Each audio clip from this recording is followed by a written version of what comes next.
30 years ago when I wrote The Belarus Secret, the Justice Department and other agencies censored the heck out of it. And now, 30 years later, I'm free to write about it. And they've sort of walked into their own trap. They wouldn't have censored this stuff out of my book 30 years ago unless it was true. And now they can't deny it. It's funny, my book came out on Veterans Day in November, and 3 days later the Justice Department leaked a 600-page report to the New York Times,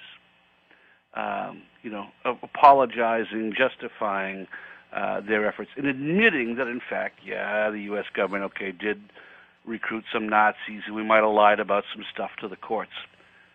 But the idea was that before a single review could be written about my book, they wanted to get their story out and plead to the misdemeanor because they knew I was going to charge them with the felony. There are people in the Justice Department who belong in prison. They lied to Congress. They orchestrated one fraud after another. And this isn't just, one little episode. This is something that goes back to the 1920s. The Justice Department was protecting those great American families who funded Hitler. Teddy Roosevelt banned monopolies, trusts, and cartels in America. The Webb-Pomerene Act of 1918 allowed American corporations, the robber barons of Wall Street, to set up monopolies, trusts, and cartels overseas.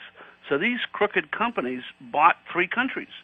They funded the infant Nazi Party of Germany, the infant Bolshevik Party of Russia, and what became the House of Saud. Basically, they funded three terrorist groups to take control of three countries that would allow them to set up their monopolies, trusts, and cartels. This is both Republicans and Democrats. On the Democratic side, everybody knows about Joe Kennedy, but they don't know that Joe Kennedy bought his Nazi stock from Prescott Bush. Okay? Prescott Bush's father-in-law, Herbert Walker, was the evil genius that put this stuff together. The Harrimans were the great Democratic family. They funded the Bolsheviks, and they put together a deal with Walker, the Rockefellers, the Bushes, to set up joint operations that would have, because of the money they pumped in the early Bolshevik Party, they had sort of a monopoly of Russian raw material exports. And because of the money that the Bushes, the Walkers, the Rockefellers, the DuPonts had pumped into Germany, they had a monopoly on the German high-tech patent stuff. So they wanted to build an industrial park. Because of the difference in the rail lines, it had to be, in eastern Poland near the Russian border, because the rail gauges were different. And the idea was to bring in Russian raw material by rail and then by barge. So they actually had dug the canals to the industrial park. And then the Germans would build a big factory to extract additives from coal, things that could be used for Russian aviation fuel additives.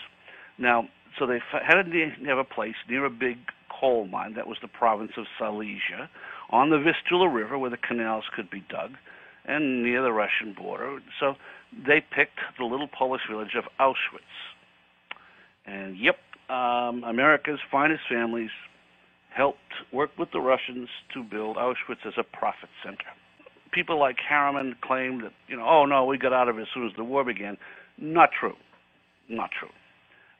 Harriman filed proxy statements to keep control of the company during the war.